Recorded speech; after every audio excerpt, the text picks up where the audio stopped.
The Digimon Colored Monster Hunter 20th Edition is a virtual pet collab that brings Monster Hunter creatures into Vpet style gameplay.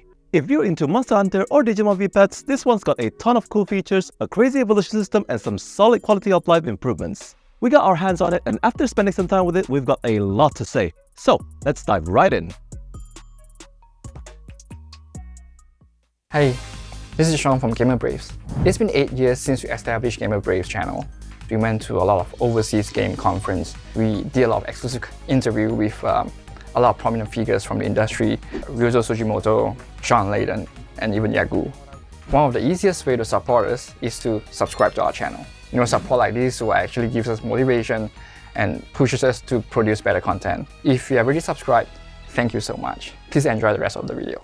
Size-wise, it's pretty standard for a Vpet device, about 44mm by 63mm with 20mm depth, and it runs on rechargeable lithium-ion battery. Just plug in a USB Type-C cable, which is also included, and you're good to go. It's got a full-color LCD screen, and the plastic build feels solid. Feature-wise, you can raise two monsters, one at a time by swapping between them, and there's a freeze function to pause progress, which is super useful. There's also a load function where you can choose to continue raising a monster when you turn off the device. Other than that, you have the training mode, feeding, healing, standard Vpet stuff. There's also battles against AI or other players.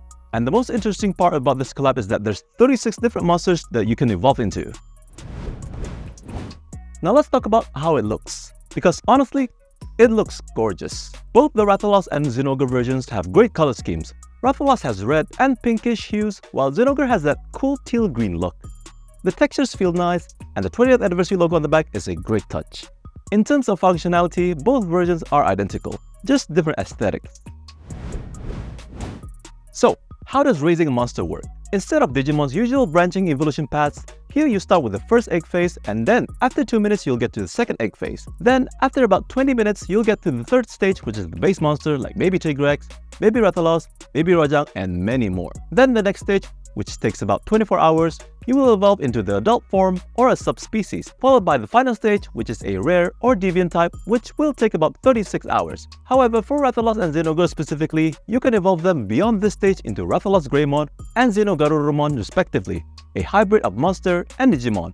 This fifth stage will take 48 hours. Of course, all these monster evolutions have their own conditions, such as training, current time, care mistakes, number of battles. For example, in order to get Baby Tigrex, you'll need to have 8 to 11 training, and the current time has to be between 6 AM and 6 PM. However, for Rathalos Greymon and Xenogarurumon specifically, you will need to have evolved to all the different species of Rathalos or Zinogre. Meaning for Rathalos Greymon, you will need to have raised Rathalos, Azure Rathalos, Dread King Rathalos, and Silver Rathalos. While for Xenogarurumon, you will need to have raised Zinogre, Stygian Zinogre, and Thunderlord Zinogre. Then while in the fifth stage, you will need to have a maximum of 2 care mistakes and play more than 15 battles with a win rate of over 80% for the last evolution to be guaranteed, with the exception of Silver Rathalos, where you can only have a maximum of 1 care mistake to evolve it into Rathalos Greymon. With a total of 4 stages for most of the monsters, that's just 3 days to reach the final form, compared to a whole week in classic Digimon pets.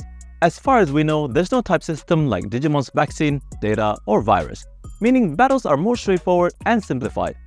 There's no category in the statuses. Also, no weight management, so no worrying about overfeeding. But the biggest highlight is definitely the sprite. The monsters are fully detailed, facing slightly 45 degrees towards the screen, and they use more pixels than Digimon sprites, making them look much more refined. The attack animations and effects also feel more dynamic compared to Digimon Color and Pendulum Color. There's also a trinket egg, which you can get upon death at a 30% chance, as long as your monster is at least stage 5, increasing the hatching monster's power by a specific amount depending on the evolutionary stage. After spending some time with it, we gotta say it's a fantastic device. The evolution speed is a game changer, and being able to raise 2 monsters in the same device adds a lot of value. Plus, unlocking backgrounds from classic Monster Hunter games like Sunbreak is a great nostalgia trip. Another neat thing is that it uses Digimon version to training instead of the old shadowboxing system. Shadowboxing was tedious because you only had a 50% success rate, but here, as long as you time it right, you'll always succeed. And most animations are skippable, which makes things way smoother.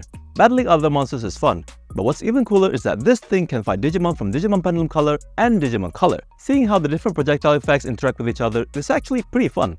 With that said, we do think it would have been better if it was based on Digimon Pendulum Color instead of Digimon Color. Pendulum Color's shaky mechanic before battles added a fun interaction instead of just pure RNG.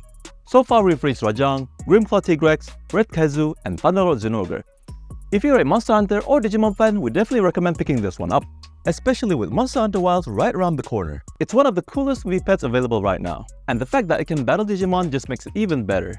What do you think of the device? Let us know in the comments, and don't forget to like, share, and subscribe for more future videos just like this one.